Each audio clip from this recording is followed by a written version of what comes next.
Hello and welcome to Charter Local Edition. We're in Carson City, Nevada for your coverage of the 79th State Legislative Session.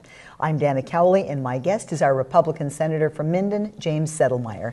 Thank you so much for being here. Thanks for having me. Tell us about what you're hoping to accomplish budget-wise. I know that's a big question and we're still in the top two-thirds of the session, but what do you hope to see in the long run?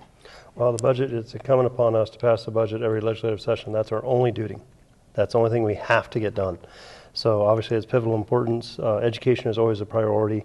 Simply put, between K through 12 and higher ed, that makes up over 60% of the state budget.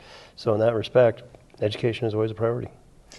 With the changing and shifting needs of the people in Nevada, are you seeing a big difference in the call for where money should go this year compared to other years? Every year, like I said, it's always the budget is the primary thing. We have to get it done, and education is always a lion's share. There's always a discussion of where it goes, whether it's Zoom schools, achievement schools, or what can be done in order to try to help the lower performing schools or to help give parents the opportunity to make sure that they have some choice in what happens and where their kids go, whether it's variances, ordinances. Last session we passed educational savings account. We haven't really seen them implemented yet. It's my hope that those get through and are funded in that respect to, again, give the parents some say in what happens.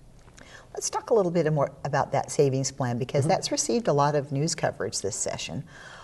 For those who are considering it, just interested, can you explain to us, if that becomes a reality, what that would mean for a parent? Sure. And the concept of an educational savings account was brought forward by one of my colleagues, Senator Scott Hammond.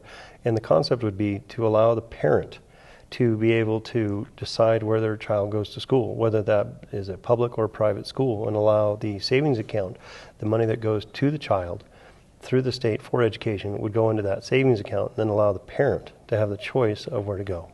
And then some of the Democrats are concerned that that weakens the concepts of Common Core and public education and takes money away from the mainstream masses. What's your position on that? My opinion is that if you look at it, the private schools have had an ability to turn out better quality. And to me, why not allow parents to have a choice of where their child goes to school? Once we get parental involvement, that's usually the biggest thing to increasing the quality of education. Yes. So to me, that's where I focus. How do we get the parents involved? If we have parents that are out there fighting for their kids, why not allow them to have some choices? I graduated with a degree in education from Cal Poly San Luis Obispo, and to me, I actually firmly believe that it's the parental involvement that is the biggest issue. Yes, I agree with you. All right, and then what other priorities do you have between now and the big deadline you're pushing through to get to the end of the session? Being in the minority, you never really have priorities. You just have wishes. So in that respect, we have some bills dealing with elections, trying to make it easier I have a community that tends to have a fair amount of older individuals, trying to make sure that we have the ability for election accessibility. Under state law, the only person who can pull someone out of line and move them to the head of line is a head elections official. Well, if that person's gone and out working, canvassing at another location, then if you have someone come in a wheelchair or maybe they're infirm and can't stand that long, they still have to wait at the end of the line. And so we have a bill that says, you know what, there should be the ability for those people that are infirm to be able to come to the head of the line. Yeah, I think that many people would just think, oh, that's common courtesy. Yeah. And most people who are elderly don't want to have to ask. That's Correct. A little embarrassing. You're not happy to be in that position anyway. So just having that be something on the books, I think would show a lot of compassion.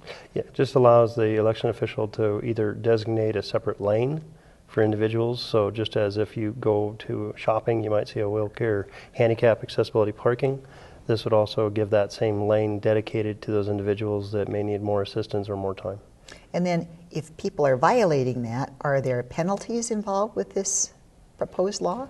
The concept is that if they're infirm, they have the ability to basically show their wheelchair placard or do something of that nature, or a doctor's note saying, hey, I can't wait that long. But again, it comes down to common courtesy. I don't think, traditionally we don't see a lot of abuses of it in the parking lots. It's usually pretty clear someone needs this. Okay. And so as you indicated earlier, it was a concept of common courtesy, which unfortunately sometimes isn't always as common. Well, that seems to be changing and broadening.